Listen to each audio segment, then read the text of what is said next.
Okay, kita tengok soalan yang pertama. Ruang sampel bagi suatu eksperimen diberi oleh S, iaitu semua huruf abjad.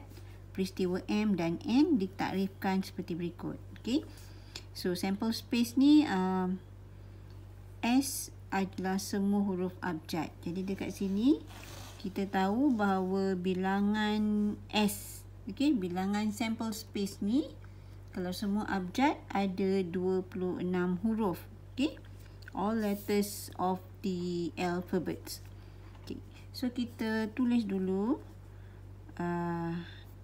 NS. Okay. Semua ada 26 abjad. Okay. 26 alphabets. Jadi, sambung lagi. The event M and N are defined as follows. So, M itu ialah all vowels. Okay. A, E, I, O, U. A, E, I, O, U. Huruf vokal. Okay. Huruf vokal. Jadi, bilangan untuk M ada 5. Dan N pula dia dah senaraikan. I, K, M, O, P. So, N pun ada 5. Jadi, bilangan N juga 5. Okay, kita tengok soalan yang pertama. Yang pertama, kita nak cari probability M, kebarangkalian M.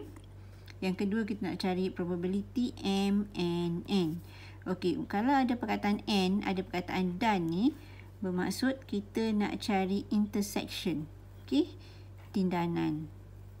Kita nak cari P, M yang bertindih dengan N. Okay. Jadi, untuk jawab soalan yang pertama, A. Ingat lagi formula kita. Kalau probability, let's say event tu adalah A. So, kita kena bahagikan bilangan event A dengan bilangan sample space. Okay, ini formula untuk kebarangkalian, probability. So, untuk A, kita nak cari probability untuk event M. Bermaksud kita kena ambil bilangan M, 5, bahagi dengan bilangan S, 26. 5 per 26. So, kita tengok kalau nombor ni masih boleh dipermudahkan. Can be simplified. So, kita kena simplify lah. Kita kena bagi jawapan dalam lowest term. Okay. Ini dah tak boleh dipermudahkan. So, jawapan dia ni saja. Kita pergi pada soalan B. Okay. Soalan B, kita nak cari PM intersection dengan N. So, untuk soalan B ni, kita ada dua cara. Cikgu akan tunjukkan dua-dua cara. Okey, cara yang pertama, method 1. Okay. Bila kita nak cari yang bertindih ni, kita tengok dulu. Daripada, tarik sikit ke bawah hilang pula. Okey. So, M ni ialah A, E, I, O, U. N ialah I, K, M, O, P. Jadi, di sini, kita nampak ada pertindihan antara vowel I. Kat sini pun ada I. O. Ni pun ada O. Ada dua kan yang bertindih. Jadi,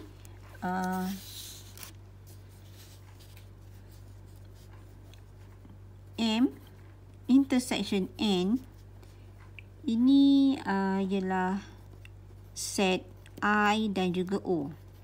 Jadi, kalau kita nak cari probability M, N, N maksudnya M dan N, M intersect N ialah, ni ada dua kan? Okey, ni ada dua. Jadi, 2 perkan dengan NS. NS kita 26 tadi kan? Kita dah senaraikan. NS tu adalah 26. Jadi, per dengan 26. Okey, dekat sini 2 per 26. Boleh kecilkan lagi. So, kena kecilkan kalau tak salah. Hilang satu markah yang terakhir. Okey, ini method 1. Method 1 simple dia kan? Boleh nampak. Tapi method 2, kita gunakan formula.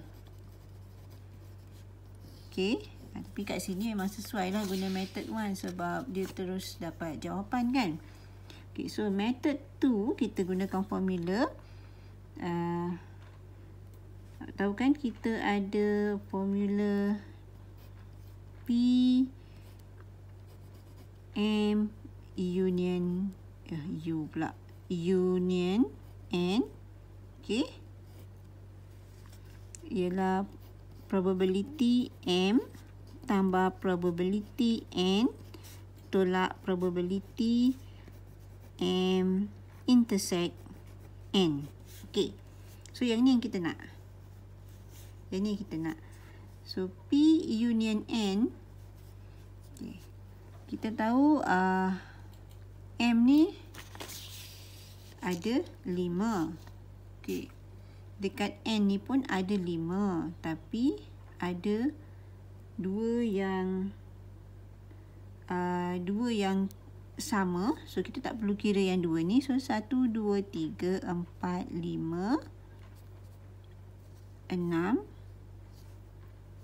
7, 8. Okay, so ada 8.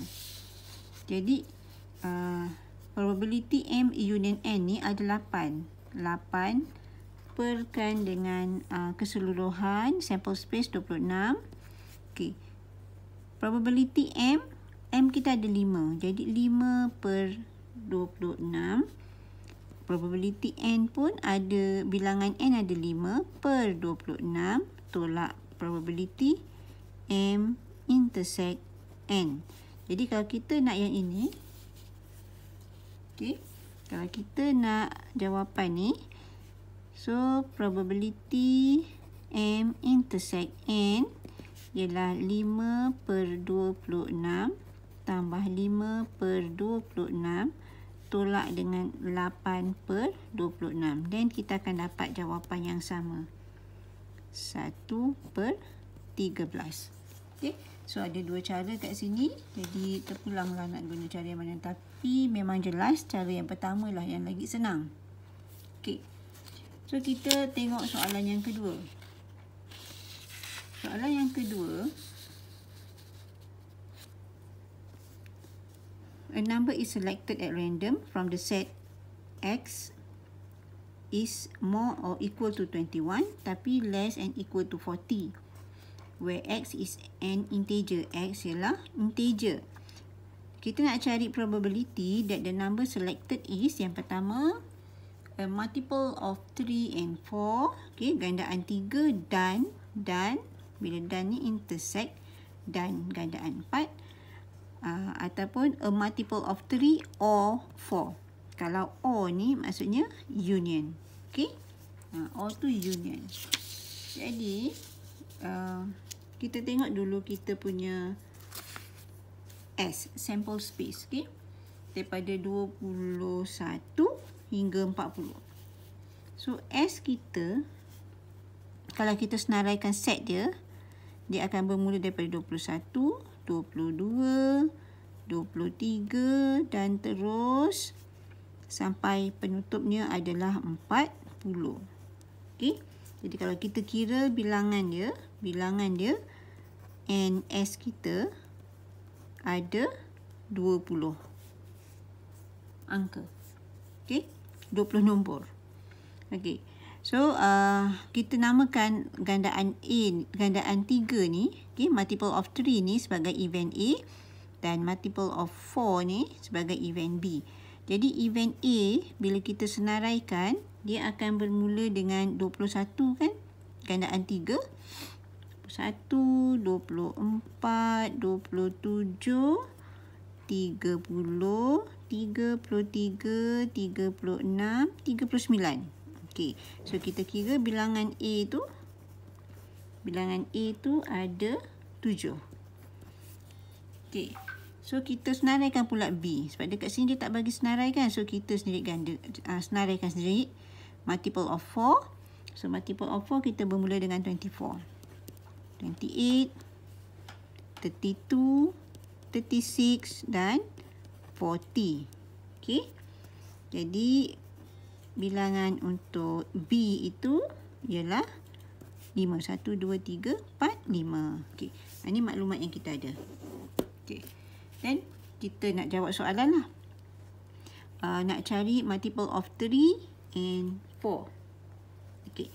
Kita cari dulu A intersect B. Maksudnya ni untuk gandaan 3 dan gandaan 4. Jadi kalau kita tengok yang bertindih dekat sini,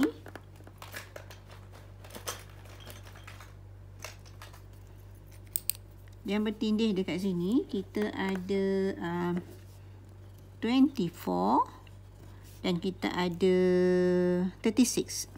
Okey, so ada 2 sahaja. Jadi kalau kita senaraikan, jadi AB kita cuma ada 24 dan 36. Kalau cikgu nak cari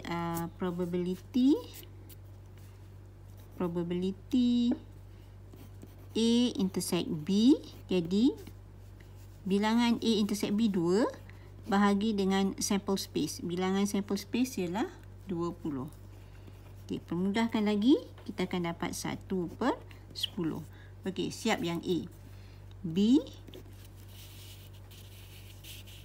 Okay, untuk B, kita nak cari gandaan 3 atau 4. Okay, kalau union, kita gunakan formula lah. Probability A union B. Okay, gandaan 3 dan gandaan 4. Gunakan formula yang ada dalam probability. Kalau tengok pada video pengajaran tajuk probability, cikgu ada jelaskan kat situ. Probability A tambah probability B. Kita kena tolak probability A intersect B. Okey. Jadi probability A ada 7. 7 per dengan sample space 20. Tambah B ada 5. Perkan dengan sample space 20. Tolak dengan P A intersect B yang kita dapat ke atas ni. 1/10. Okay, jadi akhirnya kita akan dapat jawapan dia 1/2. Okey, selesai 2 soalan probability.